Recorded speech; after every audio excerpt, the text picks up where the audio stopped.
নাই, জঘন্যতম এদেশের মানুষকে তারা যেভাবে হয়রানি করেছে, অপদস্থ করেছে, তার প্রমাণ এই কিছুই না ভাই। এদের সব থেকে বড় শাস্তি হচ্ছে ওপেনে ফাঁসি দেওয়া, তাহলে এদেশের মানুষের শান্তি হবে। ওদের ফাঁসি ফাঁসি ফাঁসি দেয়, ডিম মারুন, ডিম মারবো। আমি আমার নবাবগঞ্জ দুহারের গালে ডিম মারু। আর ডিম থেরাপি দেওয়া হবে এবং এটা সমর্থন করেছে।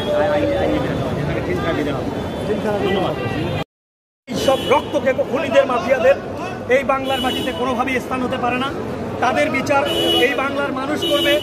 শহীদদের রক্তের শপথ দিয়ে যারা দেশ গঠনে এবং দেশের জন্য যারা কাজ করার ব্রত নিয়ে যারা বিভিন্নভাবে কাজ করে যাচ্ছেন, সকলেই অতি দ্রুত এই প্রত্যেককে এইসব দালাল, এইসব ঘাতক, এইসব রয়ের এজেন্ট, এইসব ভারতের দালাল সবাইকে একসাথে করে নির্মূল করে বিচার ব্যবস্থা শুরু করবে। এটি আমাদের প্রত্যাশা।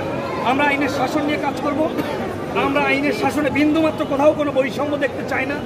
কারোর জন্য কোনো বৈষম্য হবে না।